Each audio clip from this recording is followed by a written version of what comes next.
Welcome to Film at 50, a podcast that celebrates semi-centennials in the world of cinema. I'm your host, Brian Rowe, and I'm so very excited to welcome Scott Gairdner to the podcast today to talk about the Aristocats, which premiered 50 years ago today, December 11th, 1970. How are we doing, Scott? Hey, great. So happy to be here. Happy to be talking to you, Brian. This is wonderful. Yeah, we go back a long way, all the way back to Loyola Marymount University, 2003, right? It Yeah. would have been the year we Not met. not 50 years, but Not it feels that way sometimes. Yeah. yeah, Yeah. No, I think 17 we years. met. Yeah, geez, wow. Yeah. We met pretty early in college, and we're in the same film school and studied abroad, and Yep. lived together for a little run after college, and yeah, tons of very fun Yeah, memories. we became close in Dusseldorf, Germany, where we studied abroad. That was 2005. And then after Yeah. graduation, we were roommates for 3 years, and I directed you in films, you directed me in films. Oh yeah, indeed. Yeah, that's what that was a really a time of my life I'm very fond of, where we lived in these. We moved around a little in Encino and Yeah. made all these, like everyone who lived together. It was like here's the weirdos who found each other in film school, who all were really motivated to make a ton of odd videos all the time, and nobody really had jobs yet or nothing that they cared about or were too committed to. So just like constant in so many arrangements, making silly videos. And I'm a therapist who's talking about a guy's Sandra Bullock obsession That's right. for you, and then you're Frankenstein in the old tricking it to the treats. Yeah. Happy Halloween from Michael McDonald. which Thomas Lennon talked about next to Zac Efron, and that was a big deal. Oh, that's right. Yes. Yeah, your fondness for Zac Efron was very clear, and that it was referenced as Zac Efron, with Zac Efron in earshot. I don't know if he would have looked it up and paid particular attention to the Frankenstein, but that would have been nice. That's nice to think of. That's probably my favorite video that I appeared in that you directed. It's so seasonal, right? It comes every October. It's playing somewhere. It's really nice. People write me very nice messages. If anyone hasn't heard it, it's a Michael McDonald Taking It to the Streets parody. It's about Halloween, and I was really worried about putting it out because it was so sincere and earnest. I was like, this isn't like alternative comedy at all. This is just like a cute thing, and so that people like it still makes me really happy. Yeah, and since we've been making movies, we've gone on done other stuff. You are, of course, one of the three hosts of podcast The Ride, which has been going for Right what, 3 on. yees now, and super popular. 3 years of the show. Yeah. It's my podcast about theme parks. And all kinds of parks and rides, but also like decrepit malls and weird bad movies made by magicians, and we found a lot of other things to fit under the umbrella of the show. But it comes back to the parks and comes back to Disney, certainly. So I'm happy to be talking about a Disney thing here. Yeah. Obviously, Disney plays a big role in a lot of the episodes for podcasts, right? And I'm so excited to have you on today to talk about the Aristocats, which was really like the only major release that Disney put out in 1970. This is 4 years after Walt Disney died in December of '66, right? So it's kind of a weird, like a kind of a strange time for Disney Studios, like between like '67 and the early '80s, right? There's not a whole lot of great content. Their animated films are like 4 years, apart from each other. There's not a whole lot of them. It's a sloppy time, seemingly. It oddly, it's not that bad for the parks, luckily, because if you think about, you get like the things that Walt was working on that he couldn't finish, but that he was very hands-on with, like Haunted Mansion and Pirates of the Caribbean, and then things he didn't touch, like Big Thunder Mountain and Space Mountain, and then Epcot Center, but then it was like I think the parks were starting to peter out a little bit too, or were maybe in some financial trouble right around when they had to bring in Michael Eisner, who I'm very fond of on the podcast. There's a lot of people who don't like Michael Eisner, but I think he resuscitated the company. He woke Sleeping Beauty, to paraphrase the documentary about that subject, about the golden age of Disney animation in the 90s. But yeah, I think movies were the roughest area. Yeah. Like live action was very odd and bland, and there's ones you kind of remember, like the Love Bug, or like all the Love various Bug, yep, that's Herbie Rides 69. Again, and Yeah. Herbie Goes Bananas, and Goes to Monte Carlo, if I'm recalling correctly. Yeah. It's been Bed fun Knobs having and all these. Broomsticks. Bed Knobs and Broomstick is 71, so coming up on Oh, that that's 50th, that's right 50th after anniversary. this? Yeah, Oh, that's right. December of 71 is Bed Knobs and Broomsticks. Oh, so you'll hit that next year, Yeah. I suppose. So if you want to talk about another Disney flick in a year, Oh that'd yeah, be a hit good it one. again in a year. I mean, that's a super great one. I wonder Yeah. if I wonder if you had to list like the 3 best, post Walt, pre Eisner films. I bet Bedknobs and Broomsticks is in there. Yeah, what year is Eisner? 84? What year does he come on board? Yeah. 84? 84, and you maybe don't see the effects of it for a while, especially not with movies. It's still sort of an odd run.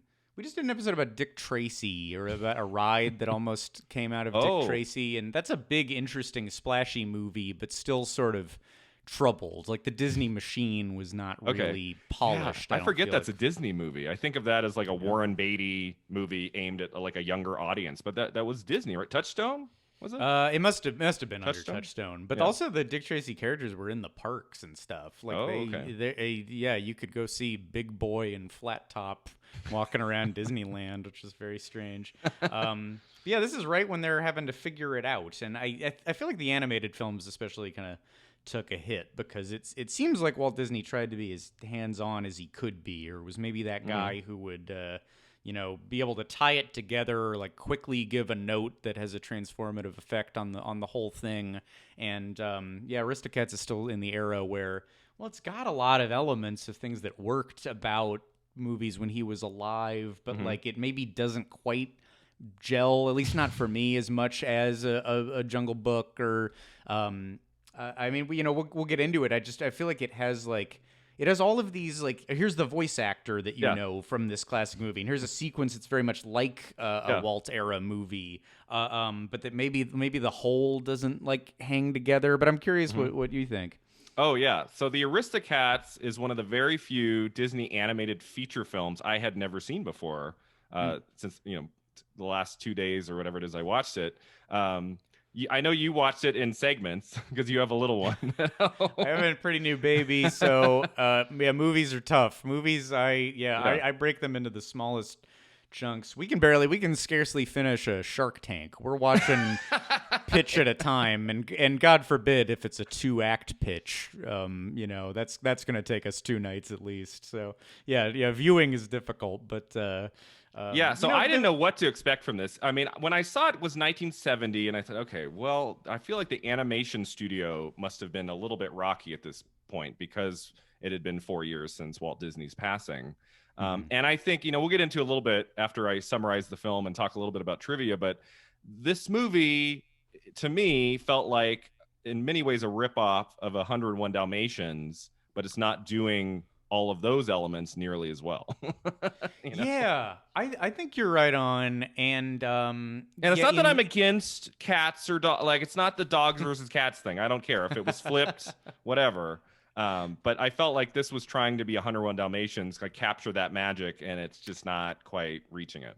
Well, in its defense, maybe the cats are a little more defined than. I mean, you got 101 Dalmatians to animate. It's hard to have them be memorable, but 101 Dalmatians obviously has Cruella de Vil, and this has like Edgar, a butler. Who, and there's nothing wrong with him, but when you're comparing it with like that, he's supposed to fill that role, the super command. There's a lot of Disney things, like you think about the show Fantasmic at Disneyland, where Mickey battles all of the villains who all kind of come together. It'd be hard to imagine Maleficent and Cruella de Vil and Ursula and Edgar. Edgar's probably not in the pantheon. Do you think anyone in that audience would know who Edgar was? Like, what do you think? Less than 5% would know who that character was? If a butler, a Disney actor ran on stage dressed as Edgar. I think they would not, especially that. Yeah, what would it be? The costume is like a suit, and he's bald, but that's That's how butlers are portrayed pretty regularly. Mhm. I don't think I would know. I think I had to relearn when watching this. Oh right, there's a butler, and the woman who owns the cats looks so much like Cinderella's stepmom. Yeah, She's got I that made a giant note. high hair. Yeah, I made a note. Like, why isn't Eleanor Audley, who voiced the stepmom in Cinderella, why isn't she voicing this lady? I guess because she's not evil. But Maybe she she had sounds that look too of that evil. same person who voiced Maleficent and the stepmom in And the Cinderella. from we on Podcast the Ride cover the Haunted Mansion yearly. We do it every Halloween, and it's taking us forever to step through the rooms. But we just made it to the Madame Leota room with Okay. the head and the crystal Yes. ball, and that's Same the voice of actress. Eleanor Audley. Yeah. It's not her face, but Yeah. it is her. It is her voice. So yeah, what a great Yeah. actress. All these Disney people are great, and the regular Disney people who are in Aristocats do a good job. They always do. Mhm. Like there's some usual suspects in this who I think do very well as always. Yeah.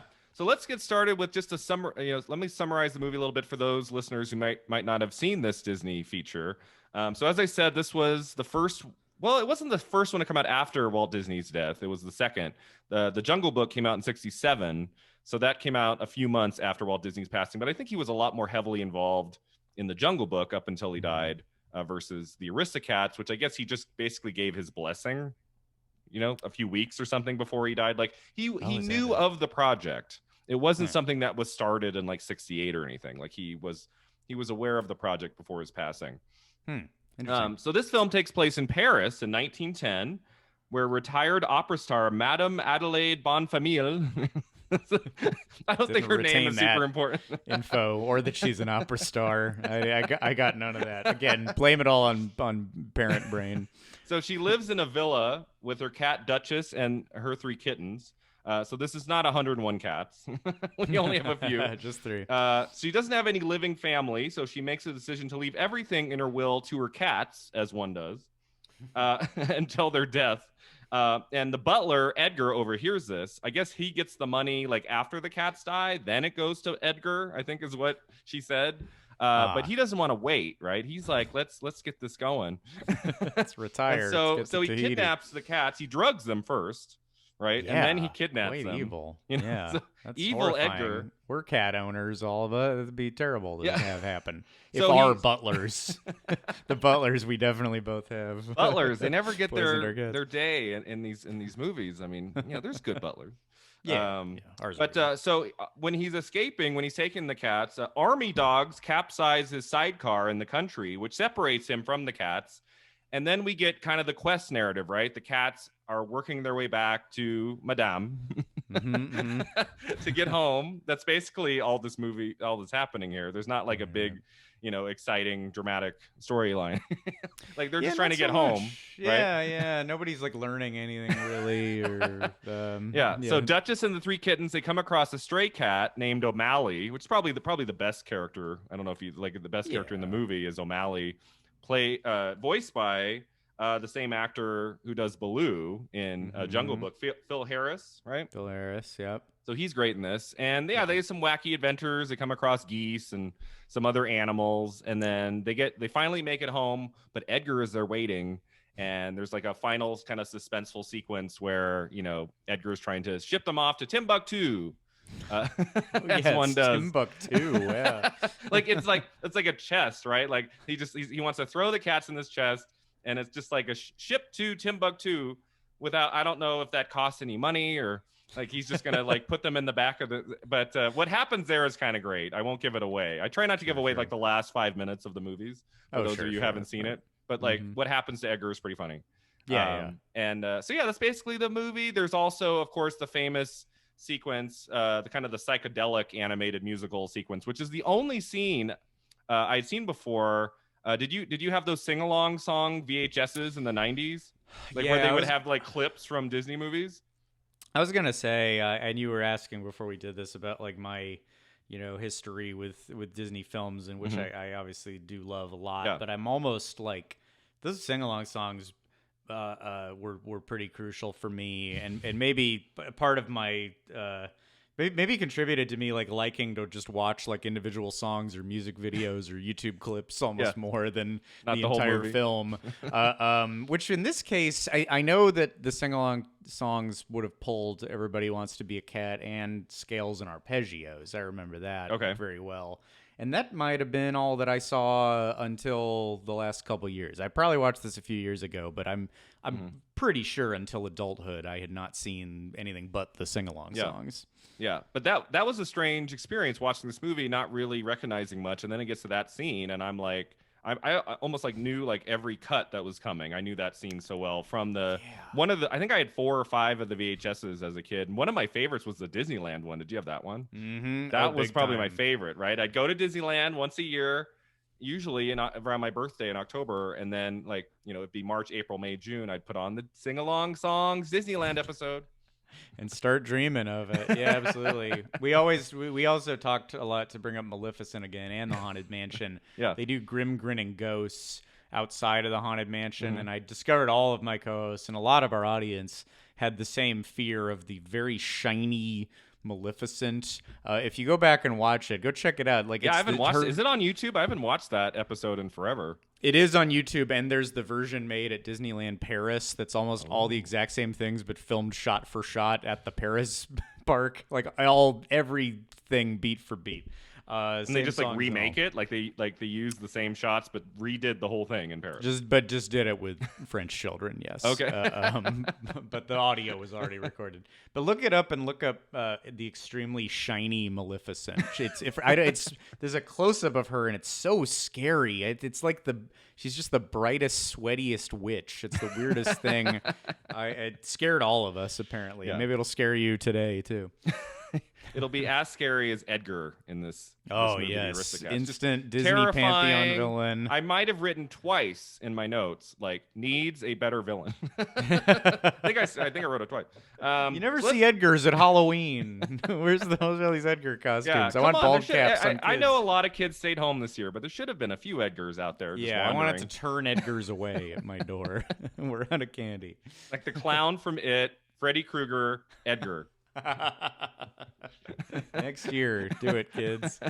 It's like the 5-year-old kids walking up with the Edgar costume. Celebrate the 50th. All right, so before we get into like what we thought of the movie and talking about specific scenes, I wanted to just touch on a little bit of trivia about the movie. I don't know if you did any research or if you know anything kind of about the making of the movie or Tiny bit. A little bit, but I just gathered a few notes here. So I already talked about how this was like kind of the last movie that Disney kind of gave his blessing to before he died.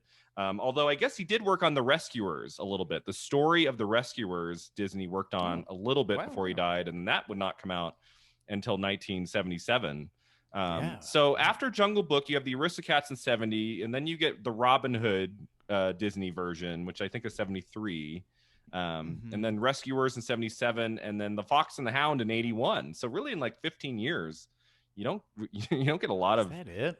That's it for the Disney animated features. There were obviously other live action films that they put out, but like if you go on Disney Plus and you go into that search where you can see like Disney through the decades, and you look at the 70s, it's pretty there's not a whole lot to choose from, so this is not a great decade for Disney films, right?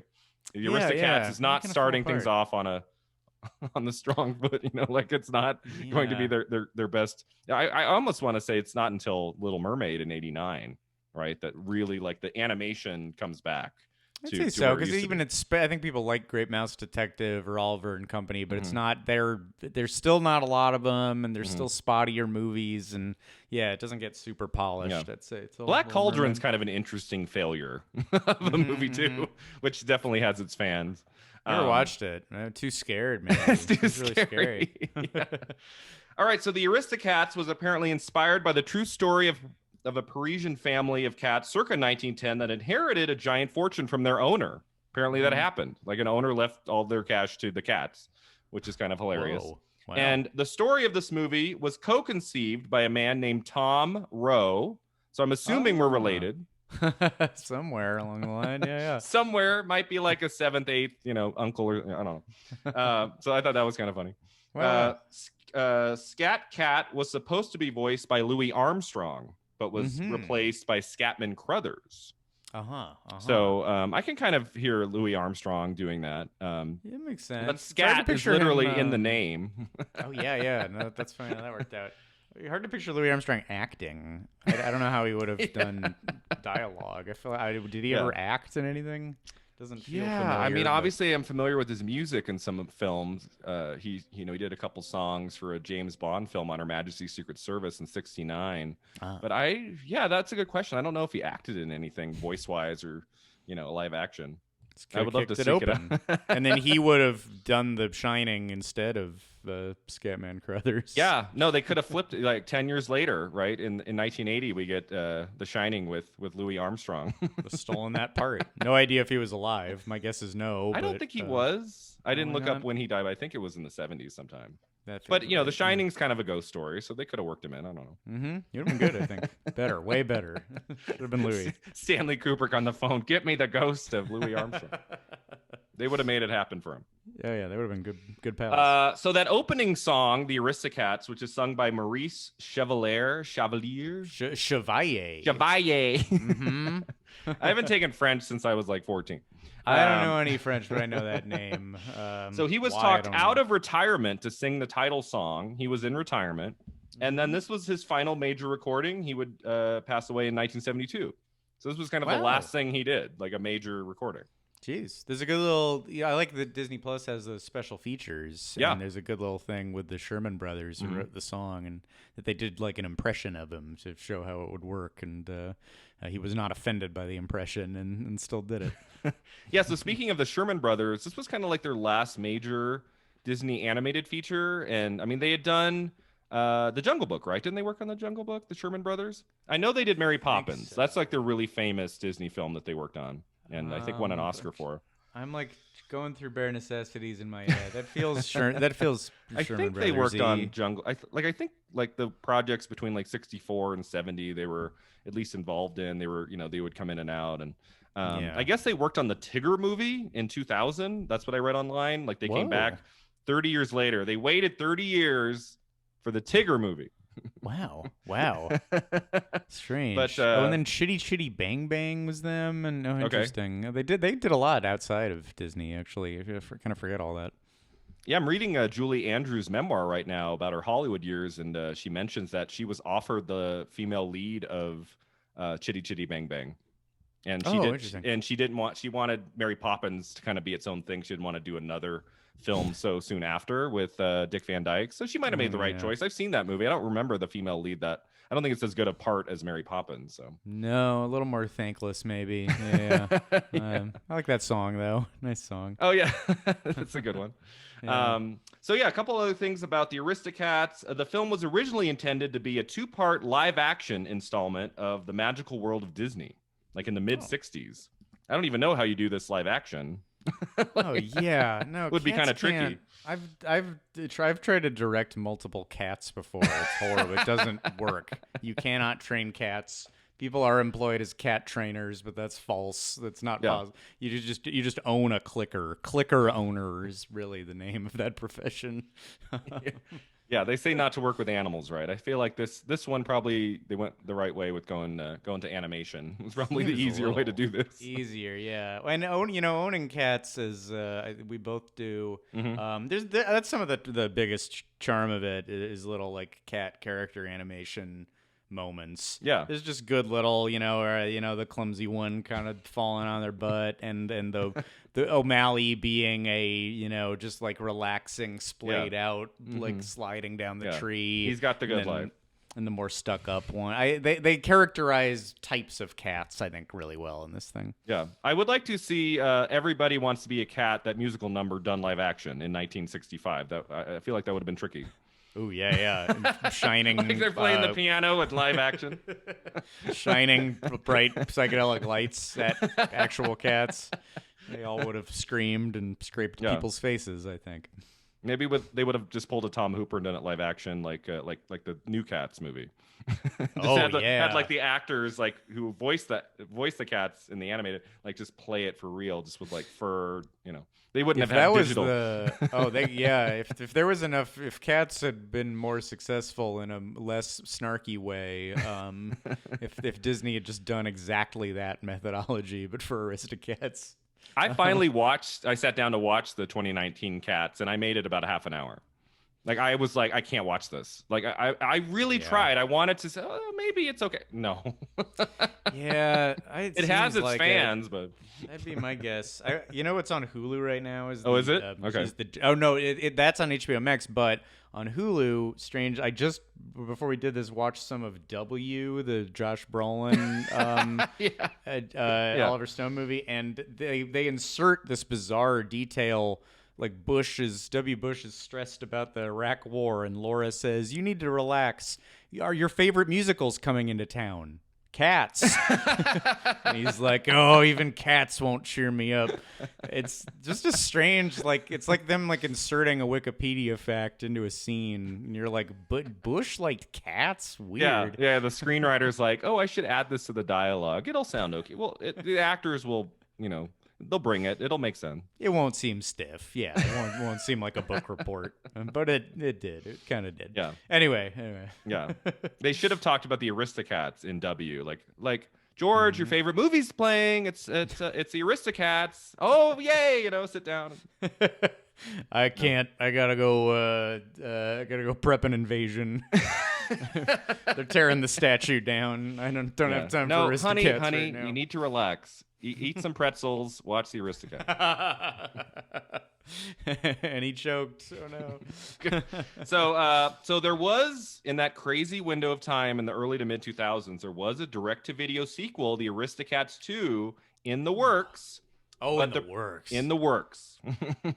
But the production was canceled in 2006 after John Lasseter became head of animation. Okay, and he wanted to class it up. Yeah, remember like 06, 07, it was like, okay, we're not going to do any more of these terrible direct-to-video sequels to movies that came out 80 years ago. Let's focus on, what did we get? That we got, the worst of them is Cinderella 2 Dreams Come True, which is just 3 episodes of a canceled series, right? An animated series about Cinderella that they just kind of shoved together into like a 80-minute feature film. Oh, I didn't know. Did you ever see that? That sucks. That's terrible. It's so bad.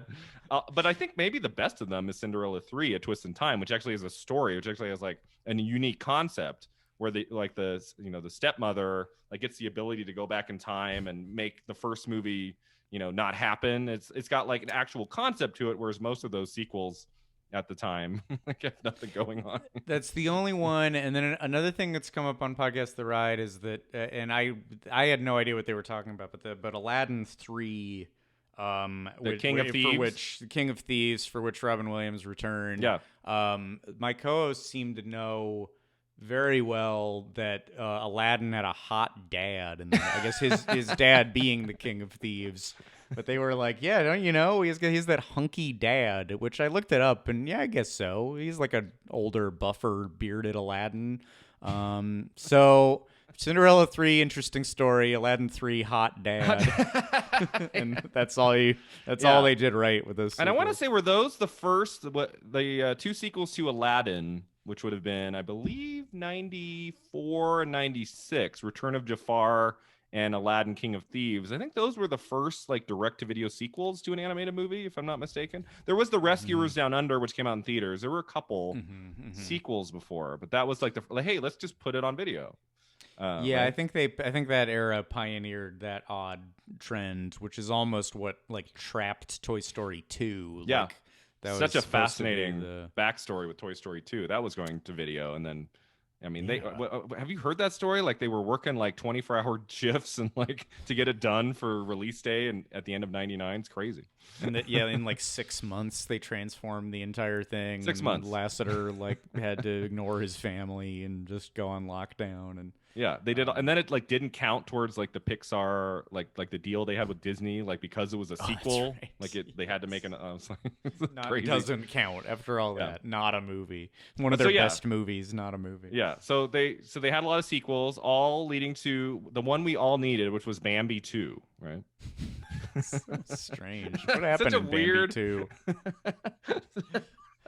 like I feel like when a sequel comes out more than 5 years later, it's kind of hard to drum up interest, and it seems kind of unnecessary. But it's been like 70 years or 60 years. That's really like, okay. when it's like when entire massive generations have shifted before a sequel comes out. Yeah, that's pretty weird. All right, so I have two more pieces of trivia, and this one's about Disneyland. I don't know if you know this one. You probably do. Thurl Ravenscroft, the voice of Russian Cat, did singing voices on several Disneyland attractions, including Pirates of the Caribbean, Haunted Mansion, and the Enchanted Tiki Room. What do you know about is he also this crazy like name person? I love Thurl Ravenscroft. He comes up a lot on Podcast Thread too. He's definitely one of the singing busts in Haunted Mansion. He's Tony the Tiger outside of Disney. They're great. And what's the other I big should have known stuff that. with Thurl? Oh, he's the Mr. Grinch song in the 60s special. You're a mean one, Mr. Grinch. Oh, okay. So yeah, so much. So he's everywhere. Yeah. So much fantastic, like spooky, incredibly deep voiced stuff. And it's hard to not mention my favorite thing, which is on the opening day special of Disneyland.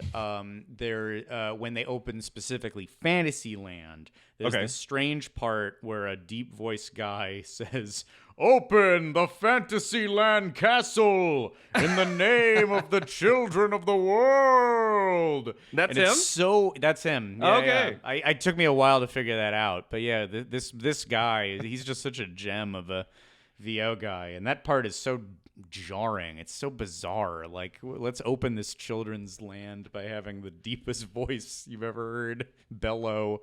So many wonderful moments from this. I was really happy to see his name in the credits. He's wonderful. Yeah, I'm a total nerd who has been listening to your podcast very slowly and trying to catch all of them. So I'm 2 years behind. That's where I am right now. Oh, that's gonna take forever. You haven't even gotten to the sagas. I got to the where you did like the 19 episodes in a month, and I've listened to 3 of them. So I'm kind of like moving forward, and then like if I have a lull, I have a week. Like I'll listen. I'll just pick a random one.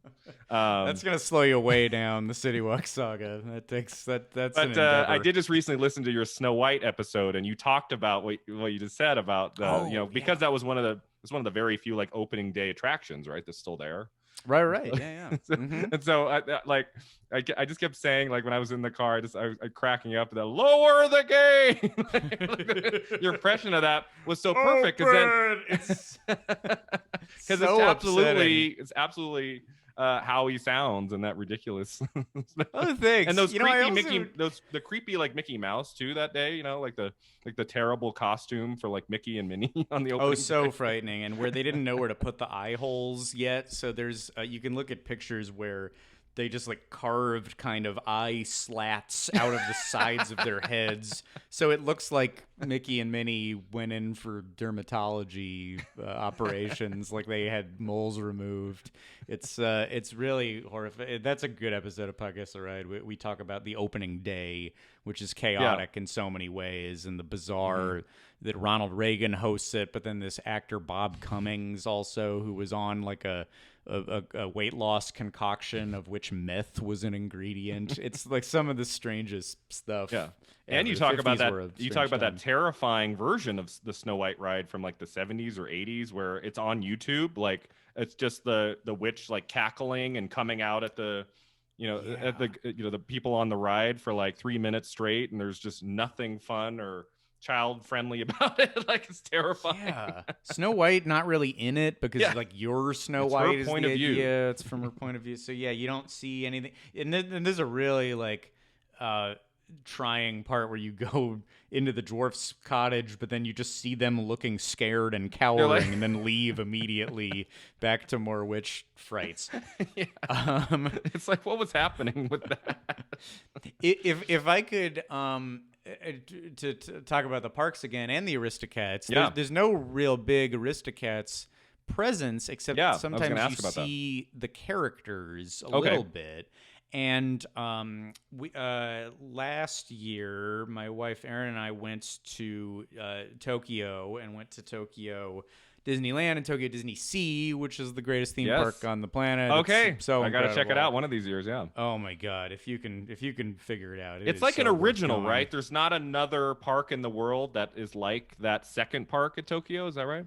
No, it's a format of park that doesn't exist anywhere else. There are attractions that are similar, but then that'll be like, like the 8th most prominent ride is the Indiana Jones adventure, and it's better than ours in Disneyland. Oh, okay. So it's not the same structure as the one we have. At It's Disney. pretty similar, but with little twists, and they keep it up to date better. It's like better Okay. maintained, and the Nice. lighting's cool, and then their Tower of Terror is better, and then besides that, it's a ton of super original attractions.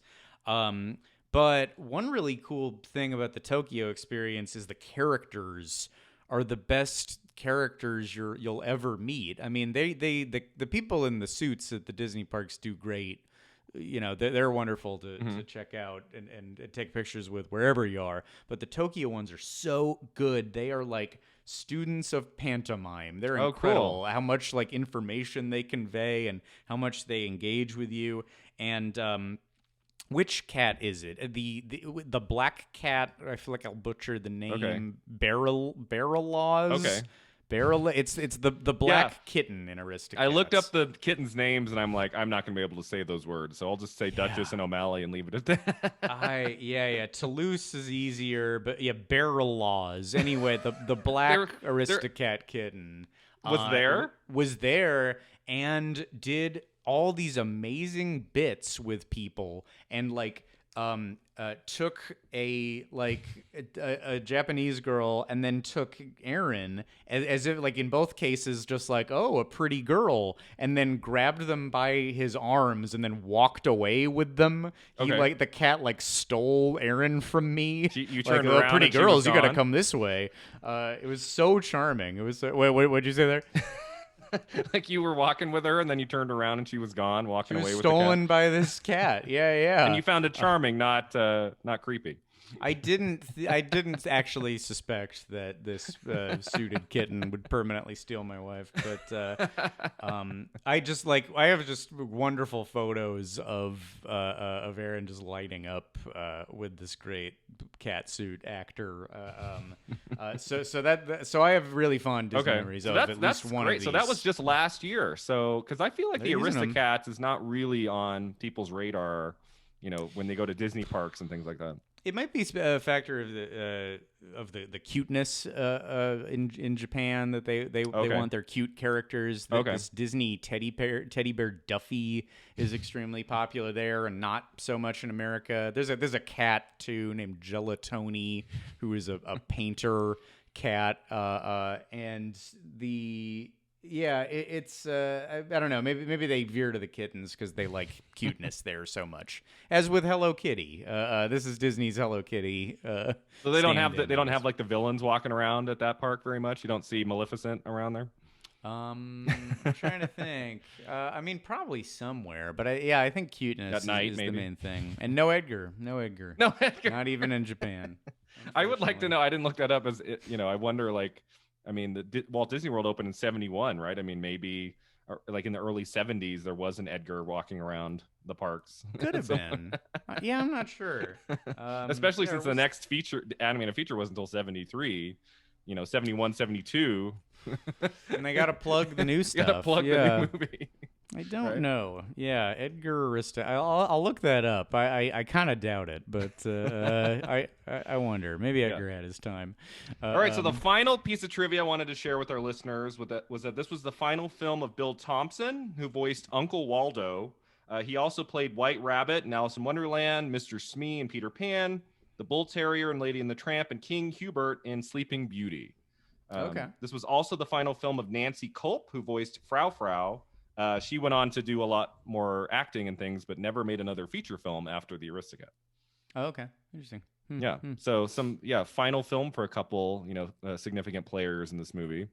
Chevalier. And it was popular, I guess, upon its release. I mean, it came out, so it premiered on December 11th, and then it went like around the country on December 24th of 1970. So this was like the big Christmas Disney release of 1970. Sure. Yeah.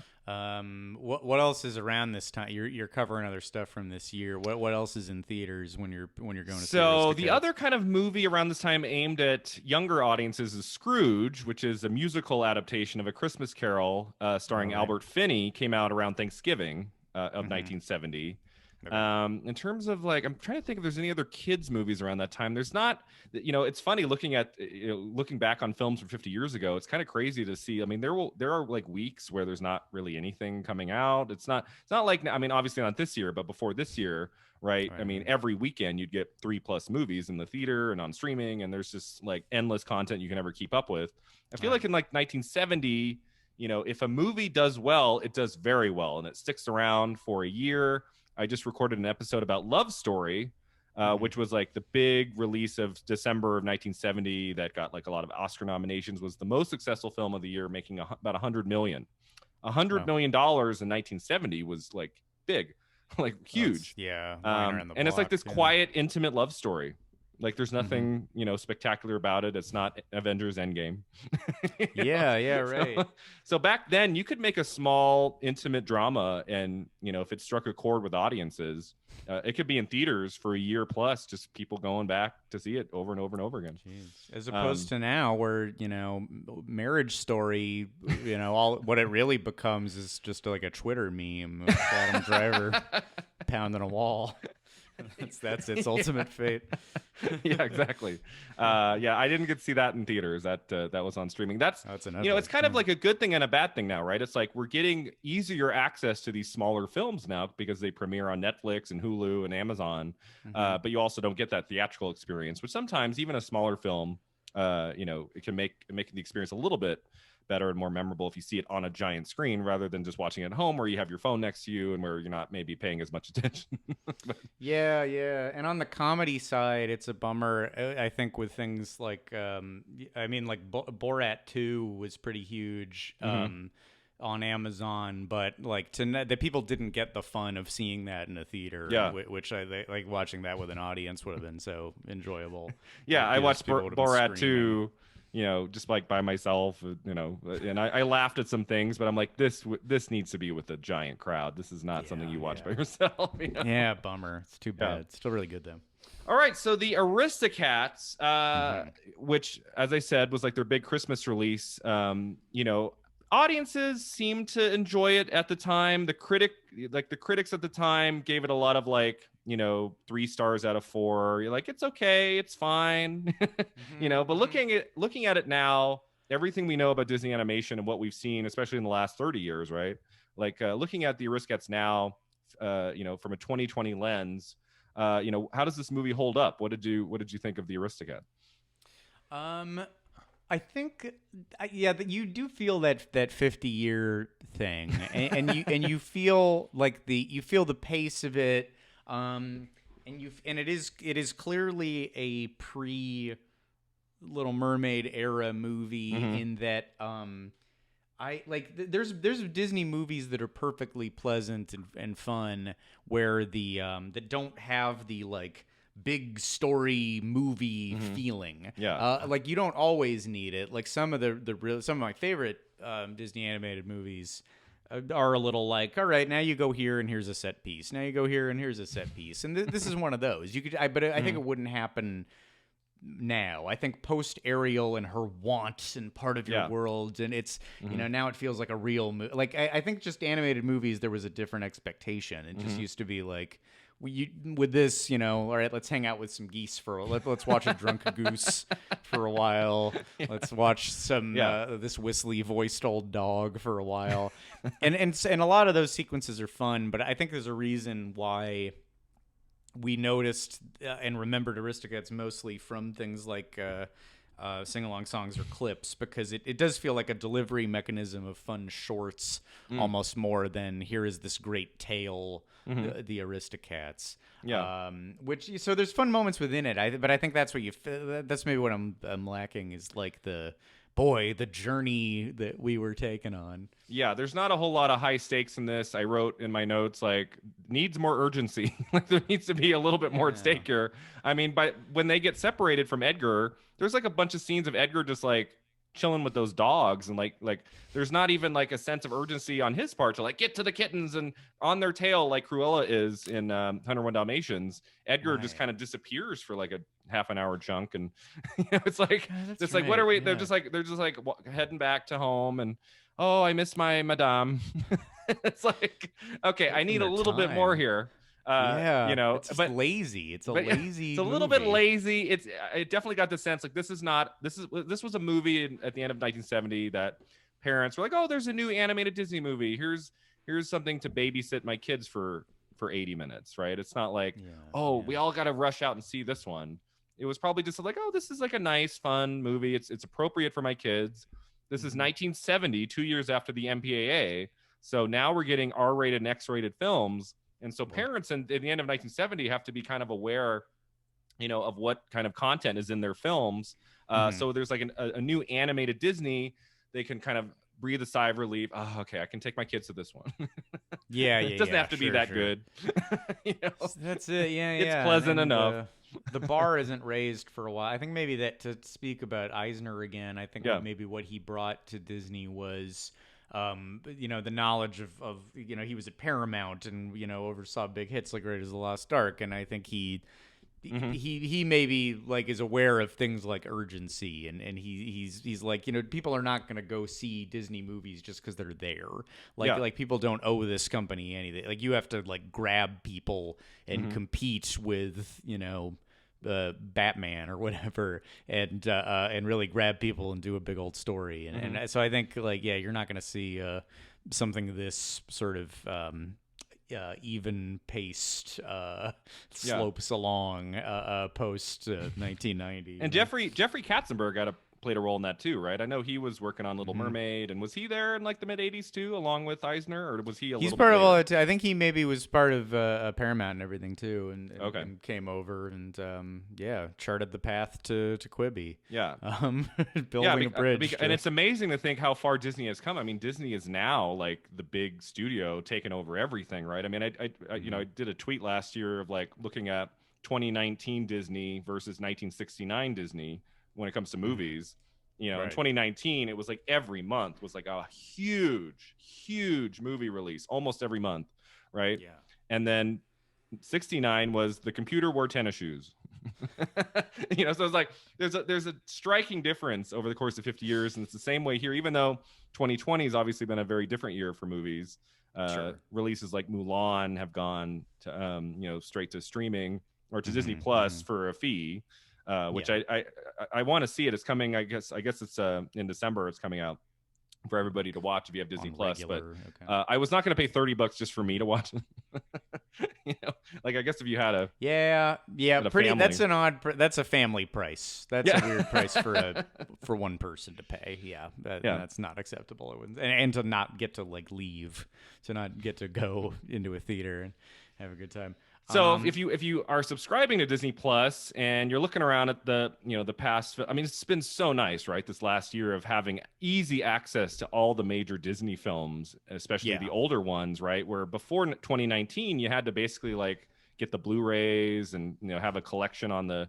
I'm still big on physical media and everything, but now, especially these smaller titles like the Aristocats, am I gonna go spend $20 on the Blu-ray of the Aristocats? It's like it's right there on Disney Plus. You can watch it, and I was actually really shocked at how crisp and great this movie looked on Disney Plus. Like the quality of it, I was like, oh, this is one of their minor titles. It might not look great, and I was like really struck at how nice it looked. I don't know about. But looks really great. Like regardless of feeling like it doesn't have the story thrust that you want, I think it's like I think their rendering of Paris is wonderful, and just all the backgrounds are great, and you just look at sparkling water and it looks awesome, and then Everybody Wants to Be a Cat is fantastic. Like that, that psychedelic lighting and the cats are different colors in the background.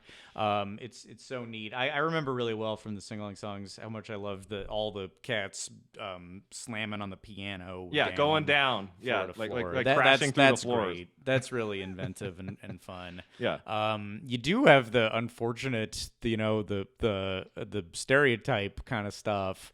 The sort of like odd racial portrayals, and this was my first experience with the.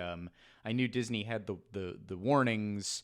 The sort of this was made at a time, and it was not. I knew that they were doing that, but this is the first that there was like a 12-second thing that you can't skip, and I thought it was worded very well. It's on Aladdin too. Oh yeah, yeah. Well, Aladdin which is a lot newer, and that has the same thing. It has a warning screen, like outdated cultural.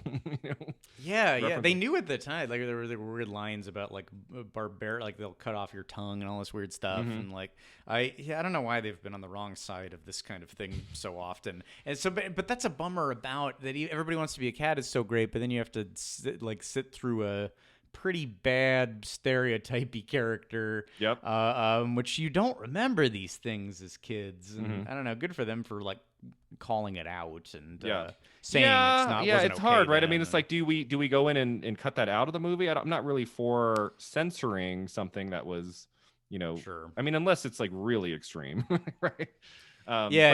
We've been talking about that on the podcast for a few episodes now. It's crazy looking back on some of these films released in 1970 and the outdated, racism and, homophobia is running rampant in some of these movies. Oh, God, I'm sure. We watched The Owl and the Pussycat starring Barbara Streisand. It's a comedy, and it opens with her just spewing these horrific homophobic things to the other main character in the movie.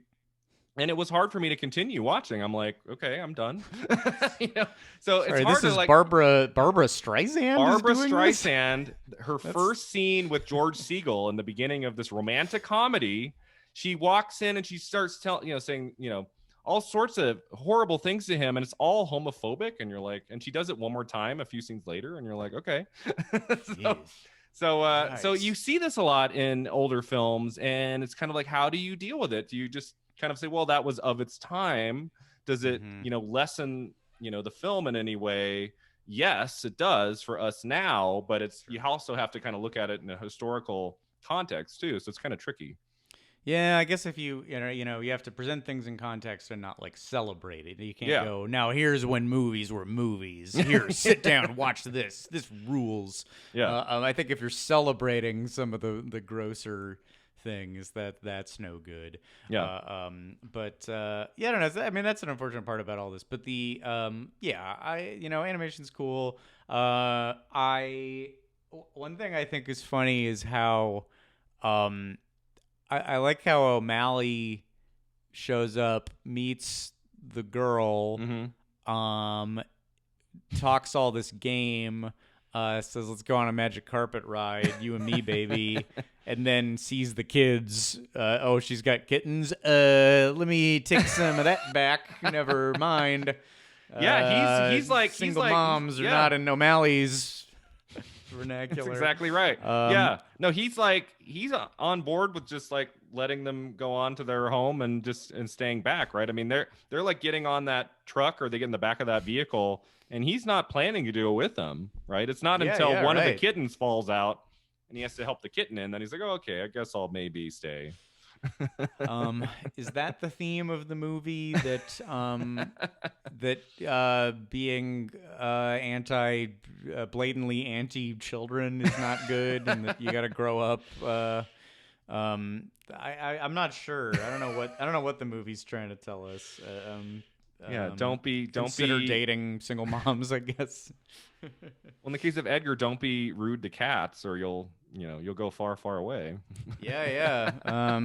Animals stick together, and they will. Just because you've got cats under control doesn't mean like a horse and some geese and a mouse aren't gonna exact some tough revenge. Yeah, I mean, you said it, and I agree with you that it is nice in this movie that we don't get 100 cats. It's just a few select cats. It's not 101 Dalmatians where it's hard to kind of keep track of all of them. Although in 101 Dalmatians, it's really what 5 or 6 of the 101 you really get to know. Like it's not like we're trying to, yeah. But I still think the dogs in 101 Dalmatians have more personality overall than the cats in this movie. They're a little bit more kind of lackluster, I think, in the Aristocats in terms of their personalities, and like the kittens, I don't really tell them apart very much in this movie. Like they're kind of bland and to a certain extent.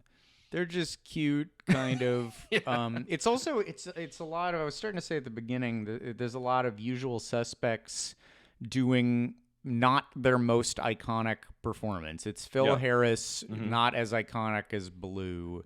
It's Eva Gabor, who ultimately does Bianca in The Rescuers. Now that is her twin sister, right? Or sister? Zsa Zsa Gabor, I believe, does the voice of Bianca in The Rescuers. Oh, I don't think it's right. I don't think it's the same person. I think they're sisters.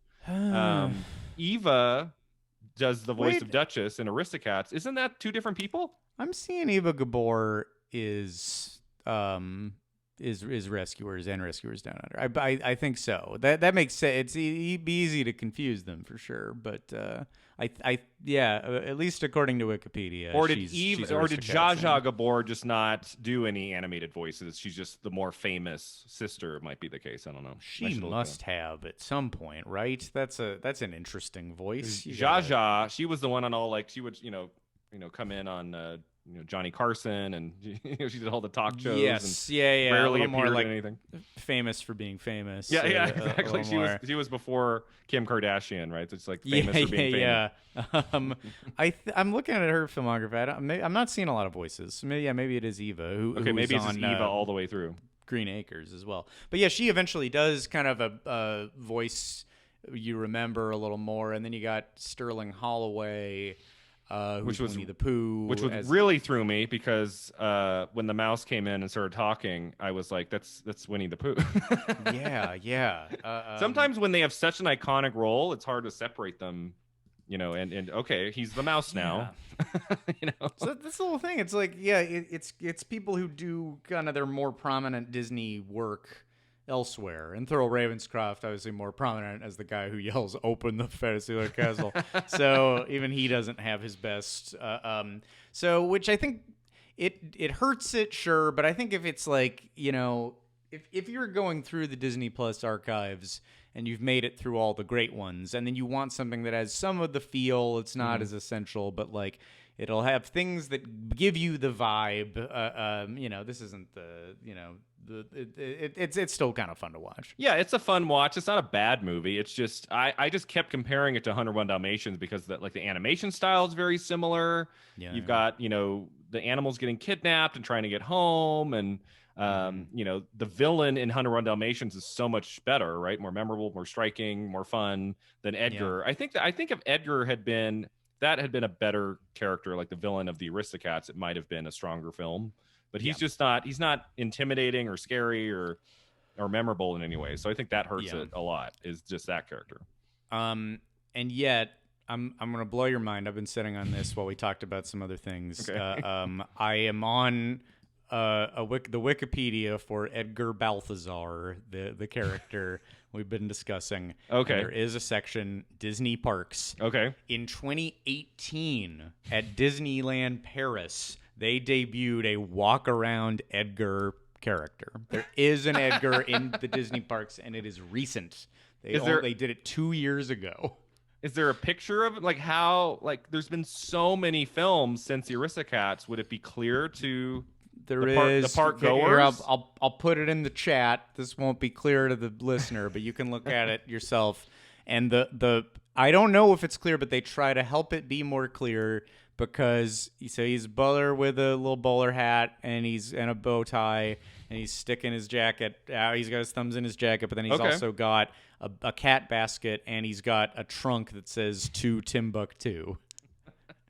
So they figured it out. They figured out how to have an Edgar in the park. So we shouldn't have been so flippant. So there you go. So that was the first appearance, according to Wikipedia, of that 2 character years in the ago, park. as part of the Disney Loves Jazz event. That's so obscure. Let's do a jazz thing and involve Edgar Balthazar. Yeah. This is an effete European audience, I guess. I would that love they're to be a appealing fly. I would love to be a fly on the wall for that meeting, and obviously, I would need it to be transcribed. Oh yeah, but, yeah, but being in French. their discussion of what about Edgar? It is time to incorporate Edgar. The audience is demanding Edgar. They demand jazz, and they demand Edgar. That's awesome. Okay, so there you go. I Yeah. would have guessed outside of maybe like 71, 72 or something that this character At had the not, time, just purely promotionally, but just no, promotional. during the Trump administration, there was an Edgar in a Disney park. Pretty bizarre. Maybe that can be Trump's next job. Oh yeah. He could be a walk around. Yeah. I think who he'd be the best at. I don't know. He's a Baloo or something. Cover his head. I don't want to see his face. Put on this Baloo suit. All right, so we talked about the animation a little bit. I agree. I think all of like the establishing shots of Paris, and there's some really pretty shots. Sometimes I don't need all the bells and whistles of the animation. I could, when it comes to like traditional hand drawn, sometimes it can be kind of like 101 Dalmatians was, right? Kind of like it doesn't show all the detail, but can still be really pretty and lovely. And I loved all the shots of Paris in this. I loved the way that the Madame, the owner of the cats looked like. Like Edgar is like a differently styled, like animated person. I feel like a little bit more kind of eccentric, and the way he's drawn, he doesn't quite have the feel of like a real human being. Whereas the Madame, retired opera singer, of course, like she's drawn a little bit more kind of, I don't know, awkwardly. Like you can tell when you're watching her move, like maybe they didn't put quite as much effort into her as they did with Edgar. But there's something about that style that I kind of like that you don't really see in a lot of Disney animated films. So I like that about it. Stately women, yeah. And her big like gray hair and everything. I like the look of her. Hair. Yeah. Oh, she's cool. Her with her cats. When she gets up in the middle of the night, where are they, Duchess? Where are you? Oh, there was a restaurant named after her at a Disney World hotel. That's interesting. Madam, it's called Bonne Famille's Cafe. Famille Cafe. Wow. Like a restaurant? Yeah. Based at on the Port that Orleans character. Resort. Yeah. I think not there anymore, but geez, this is like stumping me in terms of obscurity. And that's I'm so obsessed funny. with this stuff. I came into this conversation like, well, it's kind of a bummer. We can't really talk about tie-ins with the parks because the Aristocats clearly is not in any way affiliated. And I guess we do have a couple trivia notes here. Yeah, even Madame had a restaurant at a hotel. I wonder if someone dressed Insane. up as her in the restaurant at some point. Probably, right? Maybe, yeah. I bet that'd be a decent little cosplay to do. That's get to wear a big bow. Seems like fun. Why didn't they do an Aristocats ride, Scott? They should have done that in the 70s. The real answer is my favorite Imagineer, Tony Baxter, talks about. I've heard him talk about how they never did a Robin Hood ride because Robin Hood sort of has what we're saying where. There's not really the pull of the story. It's kind of like a bunch of stuff that happens. And I like Robin Hood more than Aristocats, but still, it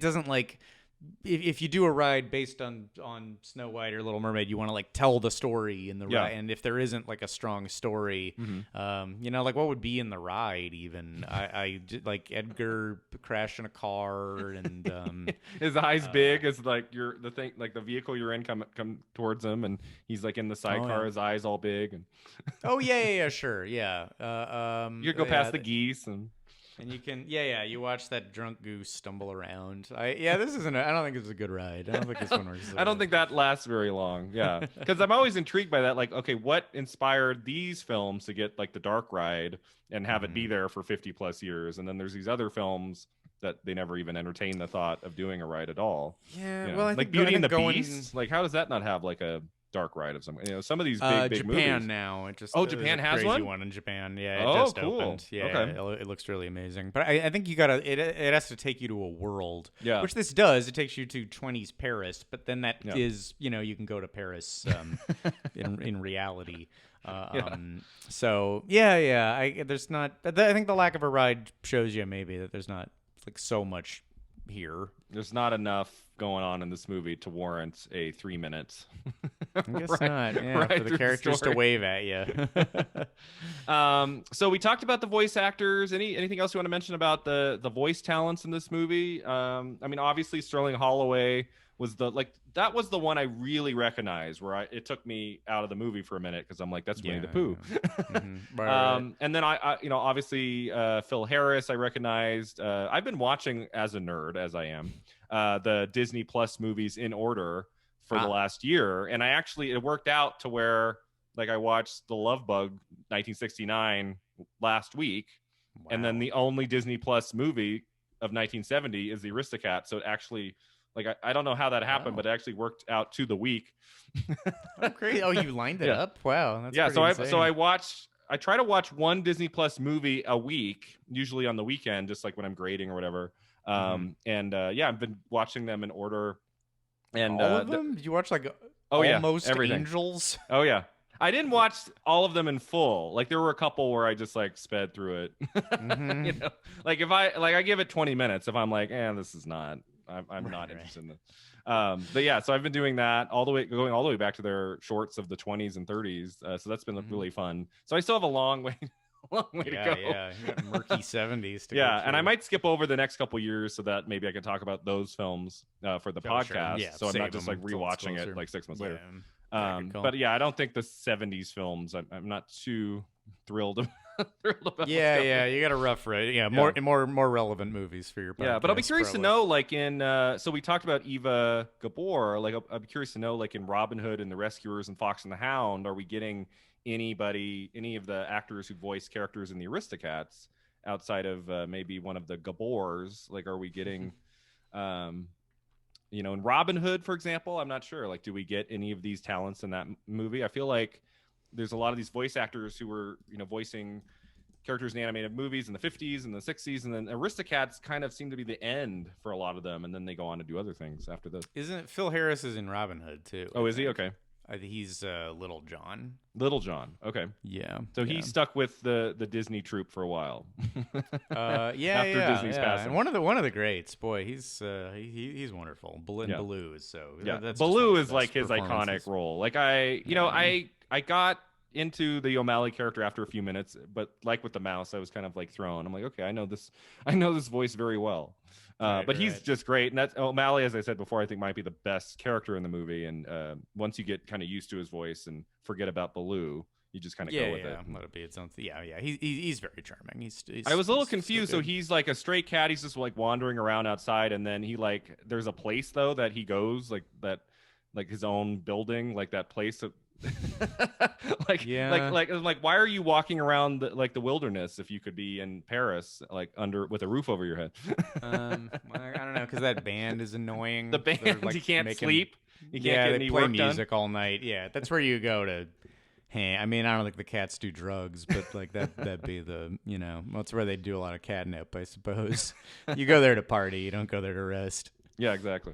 Any other scenes from the movie we haven't talked about that we liked? I feel like we've touched on. I mean, we have a couple like madcap, like wild action scenes, like that first one where the dogs are attacking his sidecar. That goes on for 2 or 3 minutes. That felt like a very kind of classic, wild action car chase kind, scene that we've seen in other Disney films of the time. Like 101 Dalmatians has a lot of that.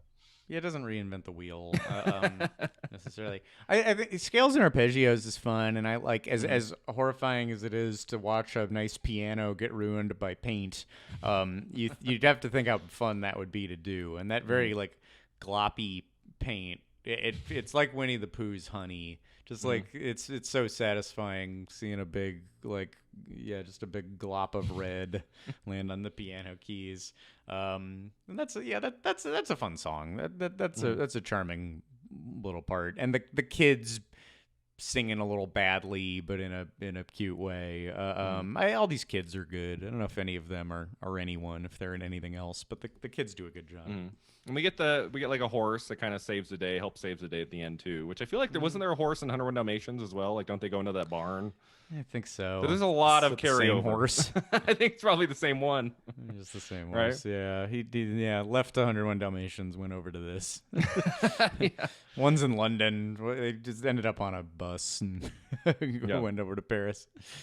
So my last question about the movie is kind of looking at it through a 2020 lens. We kind of talked about that, like how is this movie aged? I mean, it's aged reasonably well. It's definitely one of the lesser efforts of the studio, but it's still fun. Sure. If this were to be, let's say Disney were to make an animated version of the Aristocats today, like what would be different? Like how would they change it up, do you think? Like what would be different about a modern day Aristocats, whether it's live action or I guess animated? A live action would be tough, but animated, like how would the story be different or similar to the 1970? Do you think? Let's see. Edgar would be like an Oscar-winning actor, like a stage actor, like doing like great work. Yeah, or Gad. I mean, probably a good guess is that anyone is Gad. Gad's all of them. He's two of the cats and Edgar. They already did Will Smith. So who did they? I mean, I guess they have done 101 Dalmatians live action with Glenn Close. So I guess they could do an Aristocats at some point. I just don't think it's popular and enough. New one, more I think a Cruella focus. Oh, right. Has that been? That was shot, right? That was shot. Yes. Yeah. That was. There's photos of that. Like a while ago, right? Like it's just it's one of those kind of simmering. It's like I think Maleficent they shot like 3 years before it came out. Like it just they film it and then it just kind of simmers for a few years. Yeah, and then maybe that's a wait and see. I think like, can we do this theatrically or not? It's in that weird window. So Emma Stone, right, is playing Cruella de Vil, so that should be interesting. She feels a little bit young. She feels a little young for that role, but sure. But is it a prequel? Is it? It's probably a prequel. The thugs, the two, I forget their names. Horace and Jasper, right? Horace. Oh, there you go. Horace and Jasper. Good pull. That's how she met her entourage. Yeah. So I don't know. There might be. I mean, maybe with Disney Plus, right? I mean, they did a Lady and the Tramp that went straight to Disney Plus. Like maybe they could do the Aristocats at some point. Yeah. What do you do? How do you do it differently? I mean, it does just need more story, more conflict. Does Duchess just have to be more effusive? Like, Madame, she's my everything. I'm nothing without. Madame's dying. Maybe Madame's dying. Okay, she's dying of cancer. Yep, she's dying. She has a terminal illness. Madame has a terminal illness, or she has COVID if it's set in 2020. Could she have what was the thing in the 20s? The plague. Or she could have it could be set in 1918 or 1920 or what? Like what's it called? The Spanish flu. Yes. Yeah, she has the Spanish flu. Definitely that, because we're gonna get a lot of bad movies that sort of reference COVID and like use COVID as a metaphor. Yeah. So yes, that's perfect. Madame has the Spanish flu. She's so upper crust. She thought she didn't have to wear a mask, but like the rules don't apply to her, but they do. And she's played by Judi Dench, maybe like somebody a little older. Oh, sure, that's a good one. Yeah. They get her to she's like, I'll do it if I'm dying the whole time, so I can lie in a bed. Don't make me do anything. She did that terrible Artemis Fowl. I don't know if you saw that premiered in June on Disney Plus. Judi Dench was in that. Yeah. She was hamming it up, and she's at the point. I think she'll just do anything. She's down. I think so. And so, so she'd be dying, and so the cats really need to get back. And Josh Gad would play Edgar, and he'd be kind of just bumbling and. He'd probably meet a girl. The cat. He'd meet a girl, I think, in the new one, right? There'd be like a love interest, right? Oh, for Edgar, who like double crosses him or realizes that he's a kitten abuser and can't be with him. They end up they have their honeymoon, like after they cut to credits, right? And then the fun bouncy song, and then after about 15 seconds it cuts to one final scene where they're in Timbuktu on their honeymoon or getting married or something. Oh, the little the little end credit cookie. Yeah. And like, is it good in Timbuktu, or like a bunch of like Timbuktu kids bugging him, like hitting him with sticks? Which is usually annoying, right? When they cut to like a few credits and they, one final funny credit cookie One to more leave you thing. laughing. Like, I don't know if you saw the new The Witches on HBO Max, which was terrible. But it is does it? that, right? It has like the end credit cookie where you're supposed to be like laughing, and it's like, no, this is not. None of those haven't been good lately. Nobody's doing good cookies. Bring back good cookies. Yeah. I think you're right. It would need more. It'd need a little bit more story. More conflict, more tension. Yeah, the villain, I think, even if it was played by a comedian, would have to be have a little bit more presence and not just be goofy. Like, I mean, it's more not gonna of a threat. Yeah. A little bit more of a threat, a little bit. yeah. But that ticking clock, Madame's gonna die in 5 days. Not like it's an open-ended, I'm doing a will just in case. It's like this is happening. I think that would fix a lot. And it would dissolve from the cats to Judi Dench in the bed, just kind of turning towards the camera. I've only got 5 days left. Where are you, Duchess? Meekly Xing off days on the calendar with the last bits of strength she has. She sits up to cross out the day, and you see the 5th day circled on the calendar. It says death. She knows the day. Yes, there it is, January 17th, 1920. That being the year that it is right now. Since the Spanish flu is happening right now in January of 1920. If only that President Wilson. Yeah, you're better at president's history. Maybe that damned President Wilson didn't take it seriously. Another great movie I got to be in for you, President Brown. Oh yeah, my college thesis. Yeah, college thesis, where I got to say President Brown. Which I think I directed you to do it badly. I think I said do it real bad. Brian, you're not going for the Oscar here. Do it poorly. Yes. Oh, okay. Thank you. Take down the excellent acting you're doing and do it very badly. I just remember I had to hold like my vest. I had to like really like go, President. Oh, Brown. Yeah. He had some real grit, with much like Edgar, I guess. All right. Any final words about the Aristocats? I feel like we've touched on it. I mean, it's on Disney Plus. It's 80 minutes. It's an easy watch. It's not one of the stronger Disney animated features, especially of the kind of the classic era. But if you've watched 101 Dalmatians 20 times in the last few years and you want something a little different, the Aristocats. I think, unfortunately, there's a lot ahead in the queue of this, unless you're going in year order like Brian. Yeah. If you're a nerd like me going in order, there's a lot more better content. Yeah, I'm kind of like looking at the 70s movies. I'm like, should I just go to the 80s?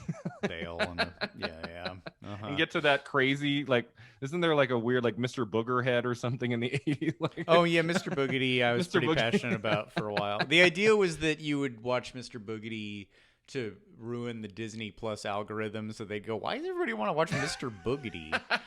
And then maybe they'd make a really expensive new Mr. Boogedy that would do very poorly. And I looked the other day, isn't there a sequel called like Bride of Boogedy?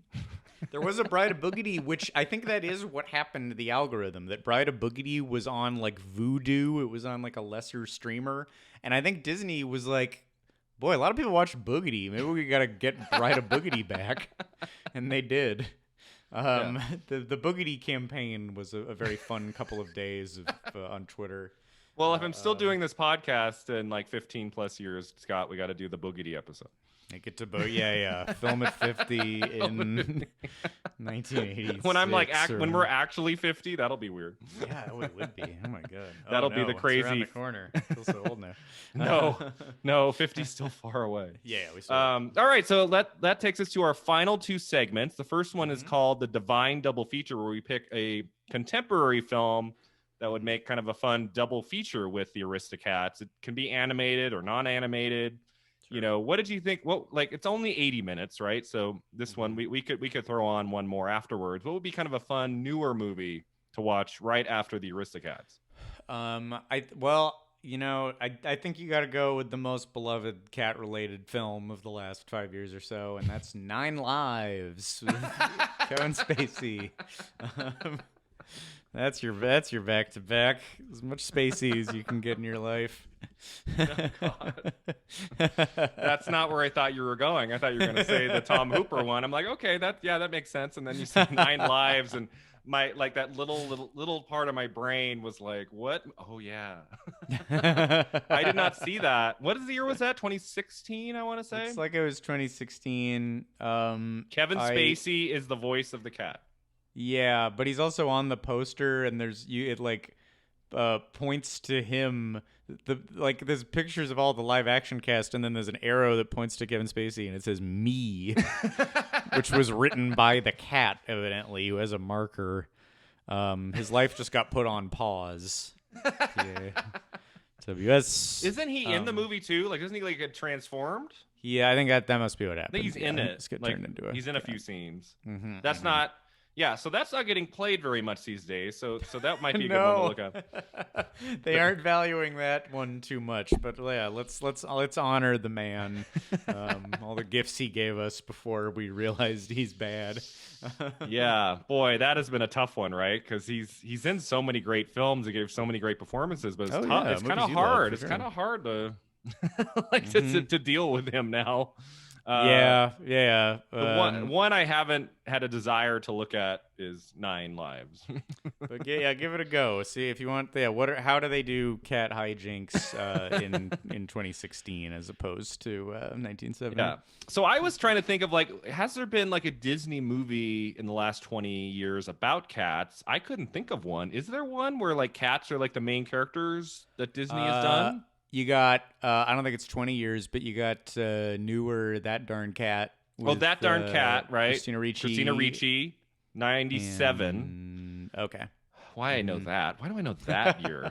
Because we had nothing to do but look up movies. 1997, I would have been in middle school. So yeah, I was just looking up movie dates, and like all of this will pay off one day. Maybe in 23 years, I will have a podcast where I don't have to look up anything up. I can just talk and not look down at my notes, and you did all your research way ahead of time. Yeah, I know. I feel the same way. Yeah, I've had people ask me like, so are you like looking up all of? I'm like, not really. Like I just know. Nope, it's in there. Yeah, it's just in there, and it's been hibernating for many years. I haven't really had a friend of mine in Reno to really talk movies with for a while. So that's been another great thing about this podcast, is just to have this opportunity to kind of share my love and my expertise in film and talk about it with all these great guests, and to talk about random titles like the Aristocats.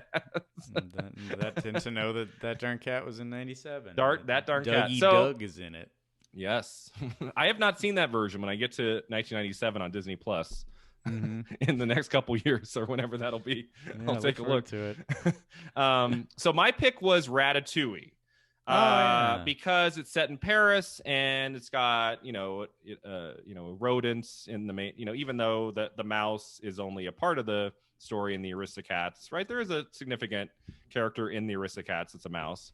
And so I went with Ratatouille. I just thought it would be kind of fun. It's a great Pixar film. I have not seen it in many years, but it's, I think, one of their best, right? I mean, it's a great story, great animation. I really want to go on that ride at Disneyland Paris, which I know I've heard you talk about on the podcast. There's like a ride. That's really good. Yeah, it just came to Disney World too, or it's gonna be open soon. So. Oh, awesome! Yeah. Yep. So, I just think that would be kind of a fun one to watch, especially with the setting being the same, and to kind of see what is that 37 years later, to kind of see the evolution of the animation and computer animation, to kind of compare the styles and the looks between the two over nearly 40 years. I thought Ratatouille would be a good one. Yeah. Well, and maybe a better film than Nine Lives, but you'd have to watch them both to know. I thought you were going to say the Aristocats. I'm like, yes, Ratatouille is a better film. Aristocats, yeah. I have not seen Nine Lives, but I would probably assume it's a better me neither, but I need to now put my money where my mouth is. All right, so our final segment is called Beyond the Flick. That's where we take a person or a genre kind of affiliated with our movie and just kind of talk about it, our two or three favorites. I thought for this one, since this is kind of like, I mean, I don't know if we consider the 70s Disney animated features as part of like classic Disney animation. Mm-hmm. It's kind of like on the bubble right after Walt Disney dies, right? It's kind of this new era. But the Aristocats 1970 were kind of right on the bubble of that being over, because I would consider The Jungle Book as being one of like the really significant, Disney animated feature titles of that kind of earlier time. So, so I was thinking like between 1937 Snow White and 1967 Jungle Book, like what are your 2 or 3 favorite animated feature films that Disney put out during that time? If you had to pick, this was actually hard for me to like decide on, because there's like 6 that I really like in this time, and I try to like pick a third, second, like that was kind of tricky for me. Do you have just like a go-to couple that are just, these are clearly my favorites? Or I don't know if it's just because you set this as one of the brackets, but I do love Jungle Book. I really love Jungle Book. And I think Aristocats does like suffer in comparison to Jungle Book. I think you feel the waltiness of it. Great songs. Really great songs. Good like relationships. I think about like Bagheera and Baloo walking away together at the end, and everything worked out, and Mowgli found a place to go, and good genres in there. Again, all these like tried and true voice actors do such a great job, and great colors, and funny. The animation in the Jungle Book is so striking. It's beautiful. Yeah, like all the way through. Yeah, so well done. Yeah, those 9 old men, those classic animators do such a great job. And what was the other? I think when you got to give it up for Snow White and the original ones, but I almost, if you're narrowing it down, I think you have to give a lot of credit to where they really got it right and super polished it, and super knew what they were doing. And I think Cinderella. Yeah, it would have to be one of those. It feels like, Snow White, but older and wiser. Like they are even better at it, and just such iconic parts and beautiful animation. Yeah, I like Snow White and Pinocchio and Dumbo and Bambi. I admire more than I really love as movies that I want to rewatch a lot, right? I mean, I think the best of that lot is Pinocchio. I think that one is the best of those 4. Sure. Fantasia we won't talk about. The 2-hour-long Fantasia, which has a couple segments that are great, but you cannot really sit and watch it all the way through. And pretty tough. I think you would be taking breaks every 3 minutes. Oh my god, Fantasia. No way am I making it through that. So right on the cusp for me for number 3 was Pinocchio, but I was just like, I'm like I thought of it like, which of the 3 of those 30 years would I want to watch again? And Pinocchio just didn't quite make it. It's a film I admire more. I love the animation of that movie. I mean, there's so many leaps and bounds between 1937 Snow White to early 1940s Pinocchio. Actually, Snow White came out like right at the very end of 1937. And then Pinocchio is like January, February of 1940. So it's only 2 years. It's kind of crazy to think like how much they improved in the animation and storytelling, character design. But if I had to pick 3, my third favorite would be Peter Pan. That's just one I've just loved since I was a kid. I love the animation in that. The characters are so memorable. Every song I love. Obviously, there's some racist stereotypes that have, kind of wounded that movie a little bit. But outside of that, it's definitely a movie from my childhood that I still really enjoy. And then my second favorite would be 101 Dalmatians. Even though the animation, after Sleeping Beauty wasn't a huge hit, right? They had to save money and not put all of that cost into their next animated feature if they wanted to stay open. So 101 Dalmatians has such a different kind of look than the other films of that era. Yeah. And it's such a strong story. I love Cruella de Vil, and obviously comparing Aristocats to it a lot because I just think it's so much stronger in almost every way. And one of the best movies, like not in a fairy tale world. It's more that's like cartoonishness in the real world, but like finding physical comedy and craziness. We're not in this fairy tale land in 101 Dalmatians. Like we're in a real place, real people, like with lives and with jobs. It's like right.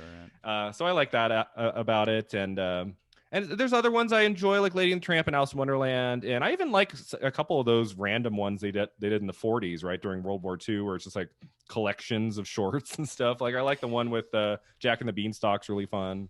Yeah, And some of those, in terms of, I until Disney Plus had paid no mind to Saludos Amigos or Three Caballeros. Yeah. And those have like trippy, cool sequences and animation interacting with live action in a really cool way. I had never seen those either. Would never give those the due that I should have. They're super cool. Absolutely. But yeah, my favorite of that era by far is Cinderella. That's the first movie I remember seeing as a kid. My first memory of seeing a movie is Cinderella, and there's a picture of me. I'm like 4 or 5 years old, like it's either Christmas or my birthday, and I'm holding the VHS of Cinderella, and there's just this glow on my face. Life is good. Life is good. I have the VHS of Cinderella. I can watch it all the time. The clamshell, those wonderful. You always knew you were in for something wonderful. Those big white plastic. You just feel those. It's so tactile. It's better than a book. So much better than a book. You can play this forever. But Cinderella, I mean, there's a little bit of like with the mice. There's a little bit of fluff at times, but I mean that's just a great story. I love, Lady Tremaine, the villain, the stepmother, is so great. Like it's one of the great classic Disney villains is the stepmother in that movie.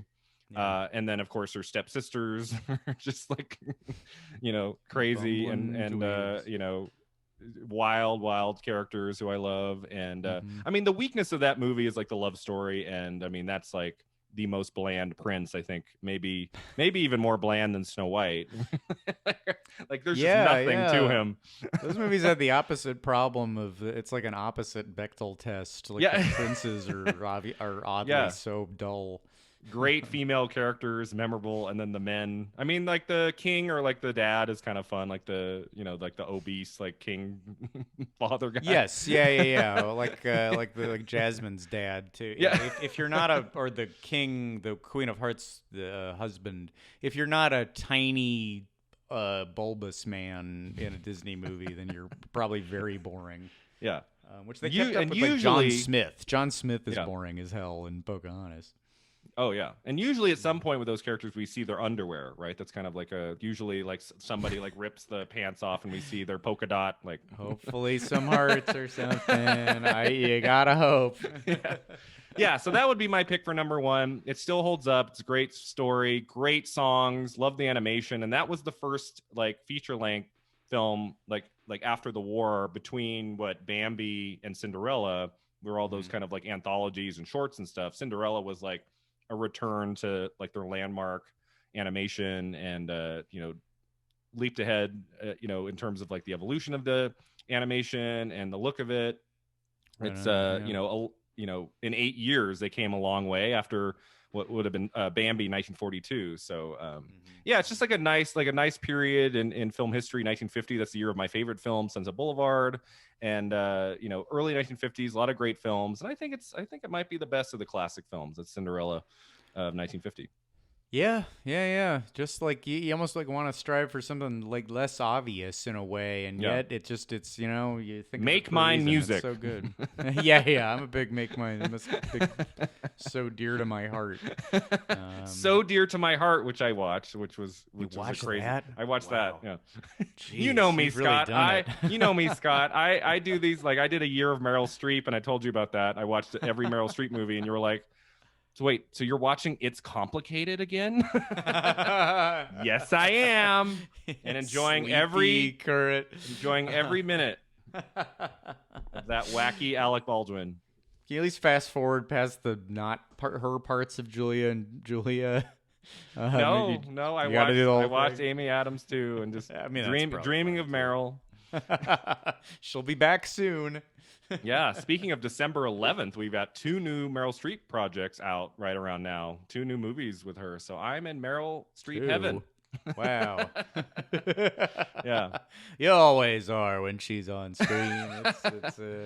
Yeah. It's a fast pass to heaven. Oh gosh. Well, this has been a blast, Scott. This has been such a fun conversation. Yeah, Thank so you fun. for doing this. Absolutely. You Thanks for know, having me, with Brian. COVID Really and enjoyed it. everything, we haven't been able to hang out very much. You know, Sure, yeah. this last year. So Yeah, just indeed. to, Yeah, no just no to spend visits. some time. No. Yeah. Since I moved away from LA in 2011, I have come down to LA every year since, and I haven't gone this year because of COVID. I was this last summer I was going to come down and see you guys, and obviously everything changed. So, this was such a blast to have you on today. And if you want to end with telling our listeners where they can find you, and if you want to plug Podcast The Ride one more time. There's that. Pretty much that. If you liked my take on the Aristocats and want to hear something similar about rides that you like, or bizarre bad theme park byproducts and movies and insanity, check out Podcast The Ride wherever podcasts are free. And I'm Scott Gairdner on Twitter, and I do other things too. You'll see those when those exist. Yes, follow Scott on Twitter, everyone. It's great. You've had some great content lately. I've been really enjoying it. Oh, thanks. Appreciate it. It's been a fun outlet, actually. Yeah. All right. Well, thank you, Scott, again, and thank you all for listening to Film at 50. You can find us at filmat50.com. All the socials. You can email us at 50yearsagoinfilm@gmail.com. Also, check out the Patreon page. We're going to have at least 2 bonus episodes a month. So check that out. Support the podcast. Until next time, remember, 50 never looked this good.